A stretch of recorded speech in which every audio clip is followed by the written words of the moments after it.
मित्रांनो नमस्कार. एक प्युअर बिटल आणि 2 बिटल क्रॉस असे 3 बोकड आहेत विक्रीसाठी. हे पहा, सुरुवातीला हा पहा प्युअर बिटल टॉप क्वालिटी मध्ये बोकड.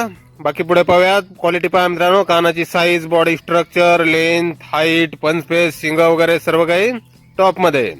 फ्रेश 4 दात लावत आहे बोकड. उंची 40 इंच आहे, वजन 60 किलो, कानाची लांबी 17 प्लस इंच. रेड आईज मध्ये आहे. टॉप क्वालिटी बिटल हा एक बोकड. यानंतर हे पहा समोरचे हे 2 बिटल क्रॉस बोकड आहेत. 2-2 महिन्याचे पिल्ला आहेत मित्रांनो. हे वजन 15-15 किलोच्या आसपास आहे. बिटल क्रॉस, वय 2 महिने, वजन 15-15 किलोच्या आसपास. गाव सिद्धेश्वर नगर, तालुका माजलगाव, जिल्हा बीड. मोबाईल नंबर आहे 8308910886. तर या नंबरवर संपर्क करा. कोणाला खरेदी करायचे असल्यास किंवा अधिक माहिती पाहिजे असल्यास किंमत फोनवर सांगितली जाईल. प्युअर बिटल टॉप क्वालिटी मध्ये एक बोकड आणि बिटल क्रॉस समोरचे हे 2 बोकड, असे हे 3 बोकड विक्रीसाठी आहेत. धन्यवाद.